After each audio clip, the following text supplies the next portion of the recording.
Welcome again to the Lost Trees podcast, a walk which will take you on a trail to encounter fruit trees of all shapes and sizes in the town of Stalybridge. The walk so far has taken in a selection of urban trees, and then some really old trees in a heritage orchard.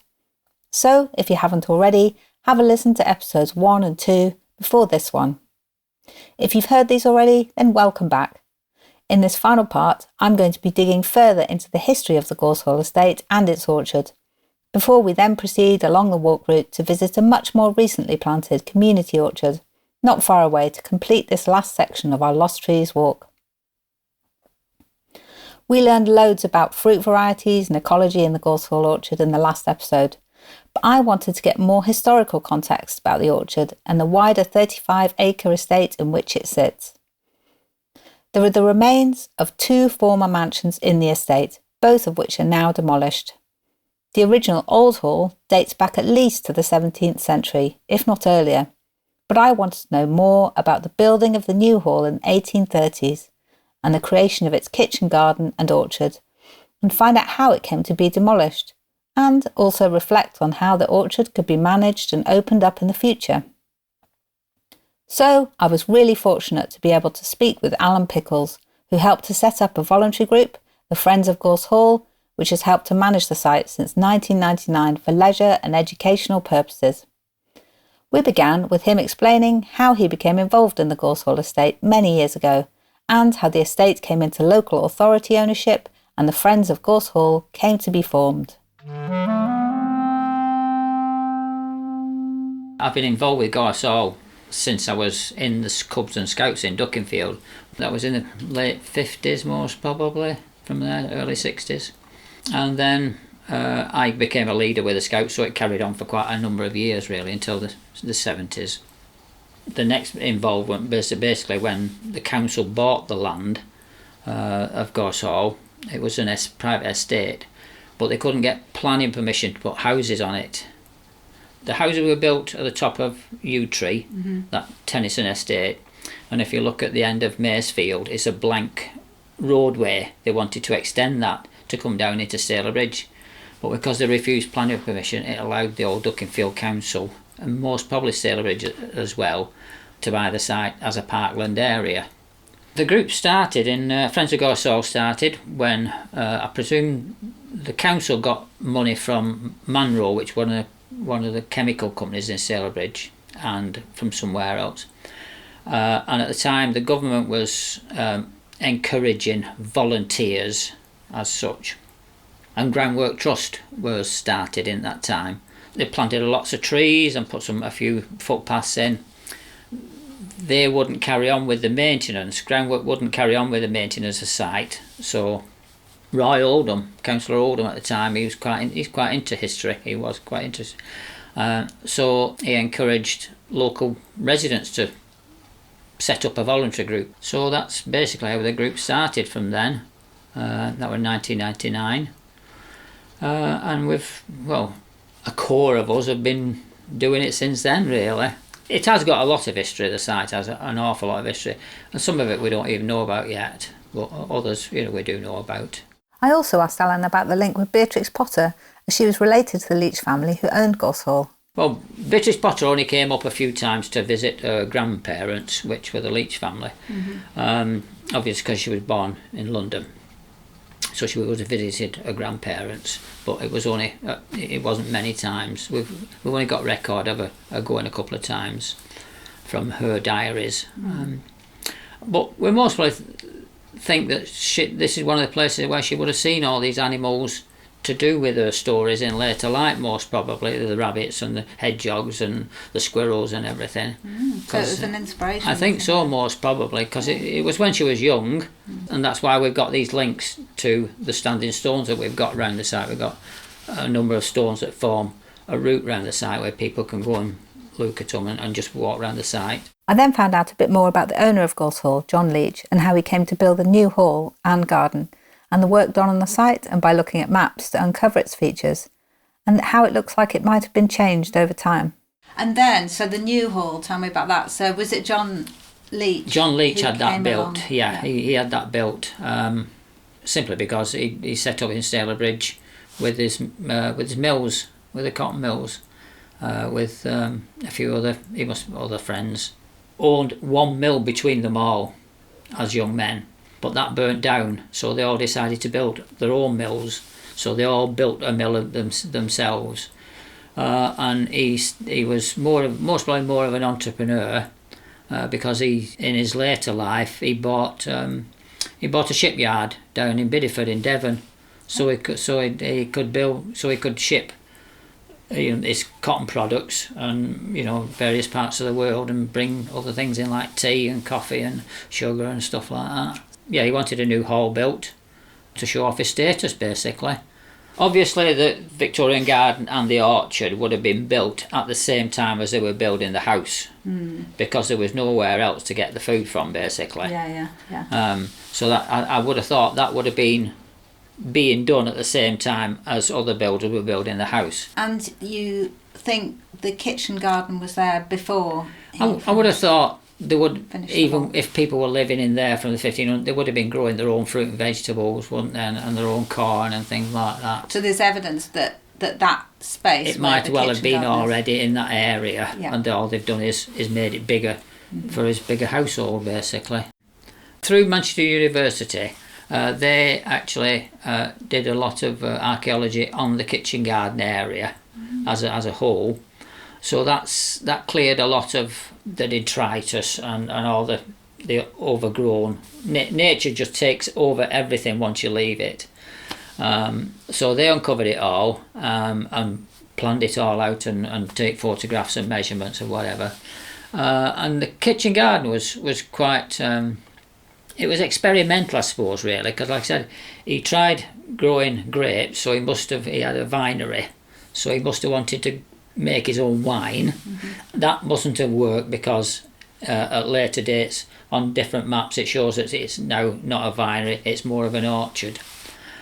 The rest of the market garden had its own orchard, had its own fruit trees, but this section where the vinery was, which was mostly a large greenhouse, it just shows trees on it at a later date, rather than, it doesn't say vinery anymore, it just shows trees on it.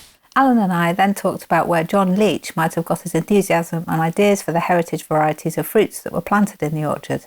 John Leach would have had all them contacts, because he used to trade in Manchester with his cotton. So he would have met all them within his working days when he was down at the Cotton Exchange.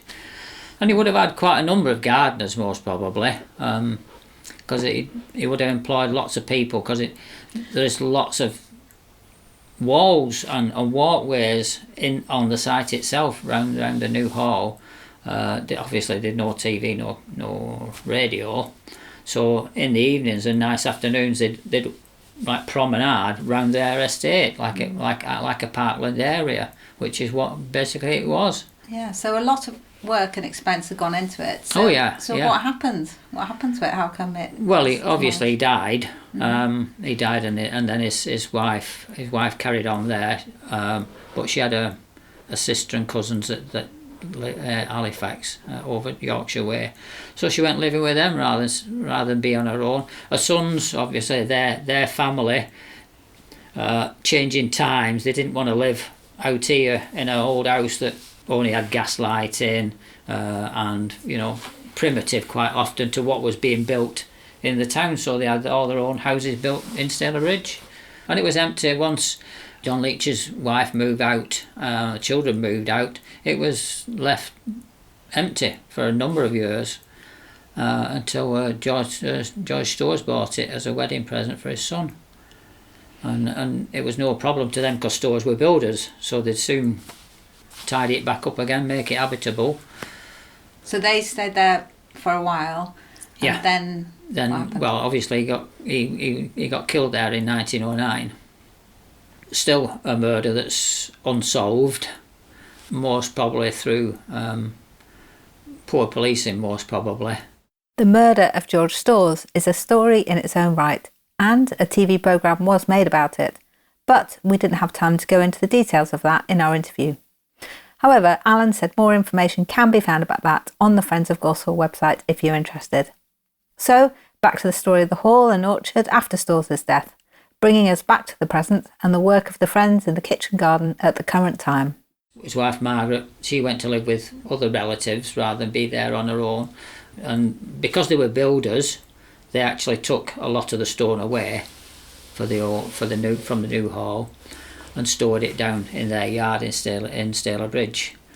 So that explains why it was demolished. Basically. Yes, there's nothing much left. No, they took all the good stone to reuse somewhere else. Some of it we used on Yorkshire Bank in Stalybridge. And so, do you think they used the orchard or looked after it, or the kitchen garden? They most probably did, but I don't think I think they most probably took what was there, but I don't think they tended the garden. I don't think. But over time, other people did most probably. Once the hall was on the site was vacated, I know lots of people had small holdings on there. People would have claimed part of the garden as their allotments, because there were lots of allotments even where we are. All this were allotment area. In the 20s, when there was famine basically.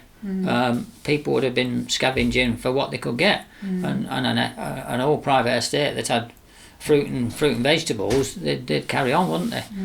Yeah, so it could have been tended and looked after, but also planted in there as well. Because it wasn't. Nothing was done with it until, like I said, the 60s. So the orchard, in the kitchen garden, Sam Bolton was involved in doing his survey about almost 10 years ago now. Yeah, obviously. He was a countryside warden employed by Tameside, and when we first started as a group, we had help from what was then Tameside Countryside Service, to help some of the management, trim some of the trees and various other things, and that are the links we've had, with the council basically to help us maintain it, and they got a grant. There was grant money going for Sam. I think for a couple of years or something like that, to help, I think 3 days a week on Gorse Hall. With only having 4 or 5 volunteers on a 35-acre site, we can't spend as much time as we want to in the orchard. So quite often it's 2 or 3 times a year where we just go in and trim it all down, hopefully, and try and keep the path clear. But the amount of Japanese knotweed and brambles and bushes and stuff that's in there, obviously we would like to open it up on a more permanent basis, because it would be more permanent, because people would be going in there weekly, whereas we're only going in there every couple of months. So I think once people can start on a project, it's surprising how quickly things get done. There's lots of things, like the walls want rebuilding in some of the places. Lots of bushes need cutting down because they are self-seeded. There's a lot of clearing there is a lot of clearing that needs to be done. That's what Sam did. He did quite a lot of clearing, but you go in now and you wouldn't have thought anybody had done anything at all. We did spot a new little pear tree that had been planted. That's one of the things that Bernard put in. He's put a few trees. He just bought them from Tesco's. That's all, really. So that little pear tree though that was planted, did you say that the big old pear, the one next to it, had fruit on this year, and that's the first time I've ever seen fruit on it? Yeah. So that's really exciting. It is, yeah. If there are people listening who are interested in the orchard or in the whole of the estate and its history, and they would like to volunteer, how would they find information about the Friends of Gorse Hall? Well, we've got a Facebook page. We've also got our own website. We've got posters on all the information boards around the site. I think we've got 4 information boards around the site with my details on, Christine's details on, and if you use Gorse Hall, volunteer to help keep it open, basically.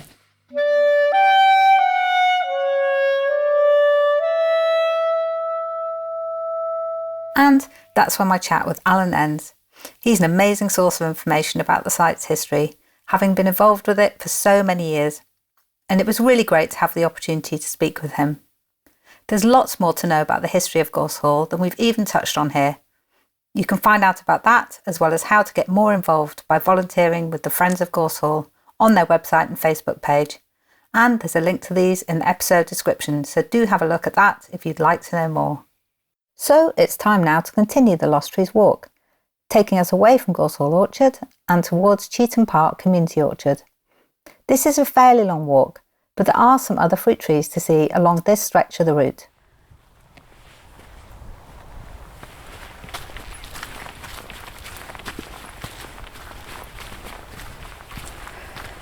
Just stopped now, part way along the route from the Gorse Hall Orchard to the next stopping point, and I'll explain the way I've just come.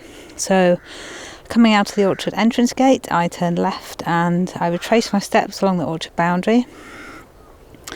I took a left to go back onto the same path that I took to go up to the orchard, and then walked down there for say a minute or two, and then I've taken a path off to the right, and that slopes down into a bit of a dip. And I've stopped here because at this point you could take a quick diversion off this walk route to find another apple tree that's quite close by. So if I went off to the right here, there's a more open bit of grassland with some trees dotted around on it, and just up there on the slope, Rob and I found an apple tree in the summer just growing up there in the grass. It has multiple stems. It's got quite a sort of bushy kind of appearance. I can post a picture of that I took then to help to identify it on the picture gallery. So this is actually one of a number of fruit trees that are growing around the Gorse Hall estate that are outside of the kitchen garden, and we have also seen a few others growing around close to other paths that lead up to the orchard. So when we had a look at this one in the summer, it had some small apples on it, and Rob suspected it was most likely a seedling tree, probably from a discarded apple, he thought. But Sam said that when he was working here on the Grafting for Orchards project, he was told that one or possibly more local residents had planted fruit trees around the estate in the past.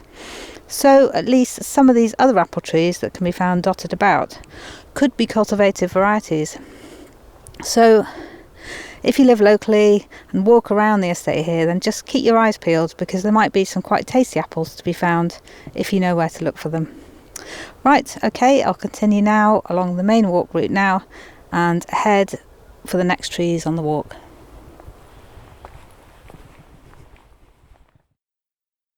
So I've just walked to the edge now of the Gorse Hall estate, which is where I've stopped.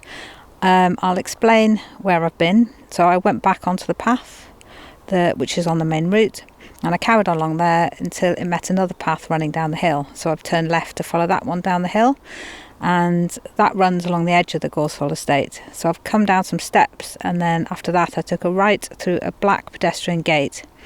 So that leads out of the estate and onto a pathway running between two rows of houses. And standing there now, and this is Elm Tree Close. You'll see just after the gate to the right, there's some really young fruit trees planted in someone's garden. So these look to me like they were planted not long ago. They're quite close together. They've got stakes to keep them upright. And I think usually trees that are grown this closely together would be on a dwarf fruit stock, so that would limit the size they'll grow to. I can't actually make out any labels from here, so I'm not actually sure what fruits they are or varieties. But I do think this is a nice counterpoint actually to see these growing in a completely different setting to the huge old trees in the Gorse Hall orchard. And I think it's great to have these on our walk route, sort of as a reminder that you can grow fruit trees in all sorts of situations, not just in the big gardens and parks or orchards. So after that quick stop now, I'll carry on to Cheetham Park entrance, and that's about a 5 or 6 minute walk away.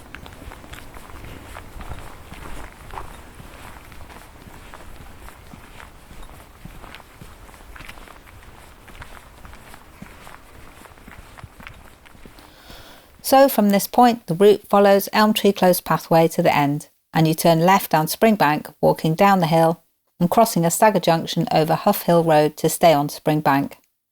You'll cross over Ashley Street and keep walking down Springbank to the bottom where it meets Forester Drive.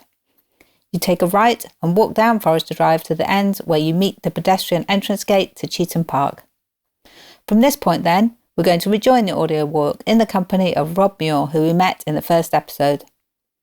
Rob was involved in looking after trees all around the park, as well as in the Cheetham Park orchard during his time working as an arborist for Tameside Council, until a couple of years ago, and he's been visiting the orchard since that time, as we'll hear.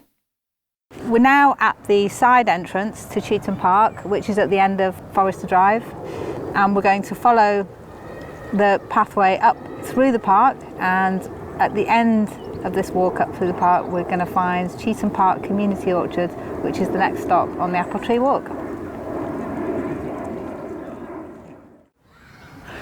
So we've just walked up the hill, we've passed a playground on the left and another playground which looks like to be for older kids on the left, and there's a sign here which points toward the orchard, and also to the right of us is a little circular area which is called, I think, the Timeline. It was something created with local school kids as well, so that's something to look at on the way up to the orchard. It's a bit of a walk up the hill. Yeah, there are some benches. Yeah, there is a bench there that you can take a rest, because it is quite a long walk up. So we've come up the pathway from following the signs, and you come into an area with more trees around you, and the wide path sort of winds round to the right hand side, and there's a collection of trees at the top here, and that's Cheetham Park Community Orchard. Yeah, these steps here were something to do with the original house, and I don't know whether I think there was the house a priory. is here, yeah, and that led up to somewhere. I think this was actually the original house was here. Right, because it is on the. Because when they came to do the planting here, they hadn't done any test digs or anything, and they just hit loads of rubble, which made planting really awkward.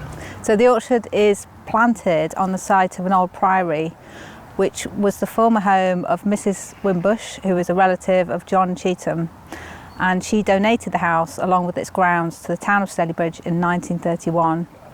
It's believed that it was demolished soon after. So the orchard has about 30 trees planted here. There's some younger than others, some look a bit older, and there's a mixture of apples, cherries, plums and pears in here. And so Rob, you have harvested, I think, fruit from this orchard. Yes, ever since it was put in. It's been basically planted in two lots. If you look at the size of the trees, you can see the older, larger trees are the original plantings, but the smaller ones have been put in to replace ones that failed originally.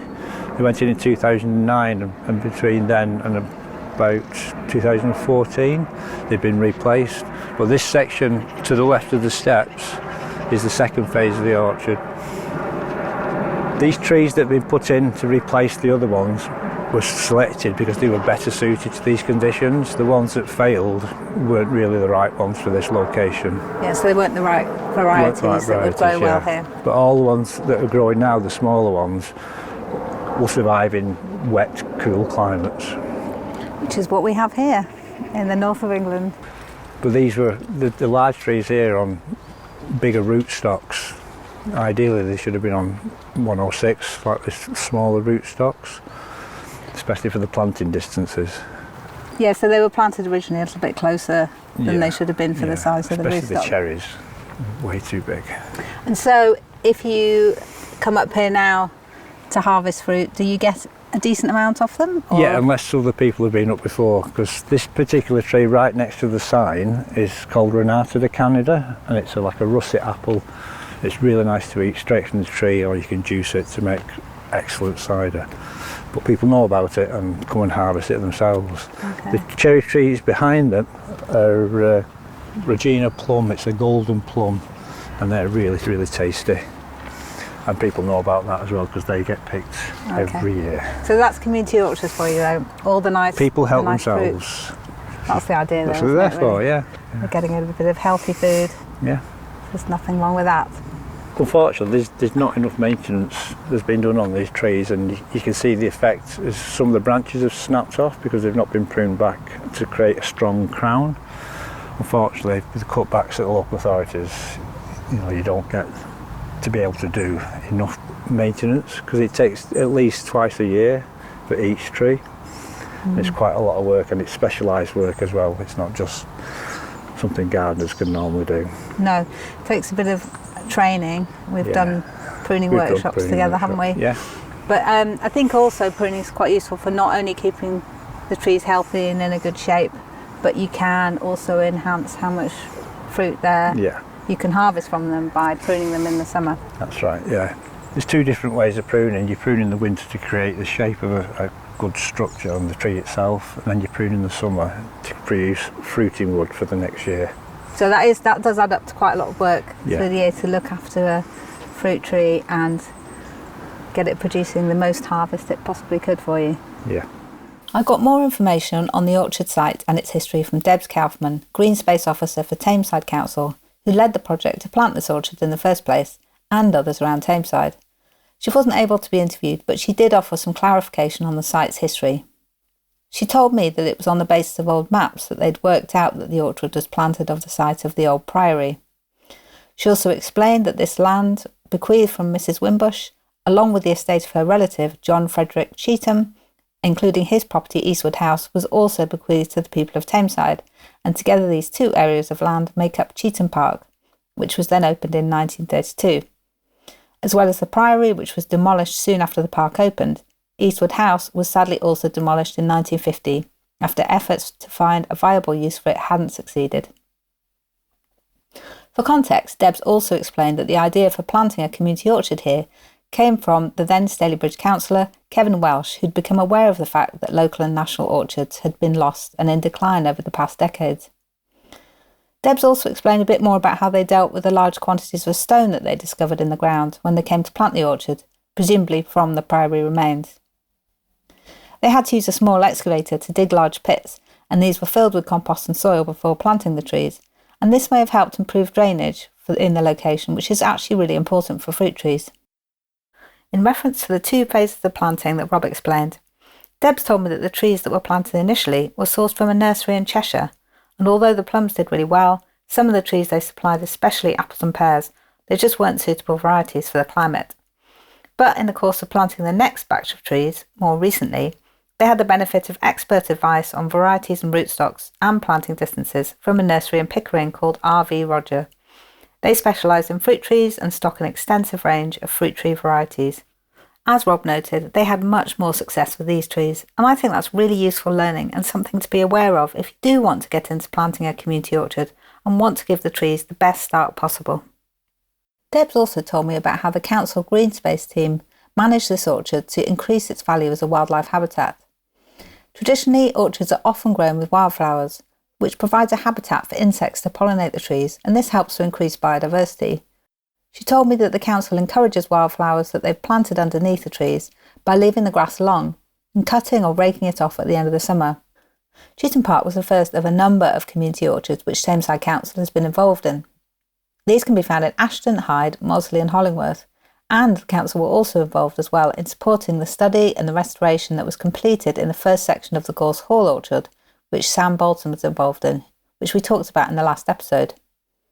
In terms of community involvement, most of these orchards are managed with the help of friends and community groups who help with pruning and maintenance of the trees.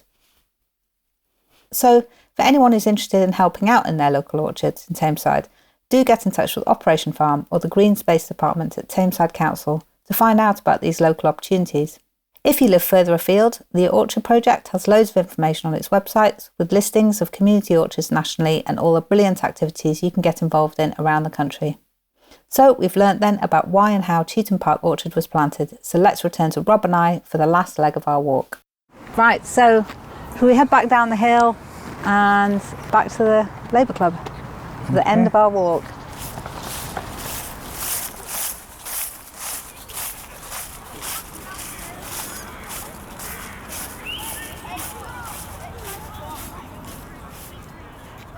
Okay, so we've walked down from the orchard now, had a really nice walk back down through the park.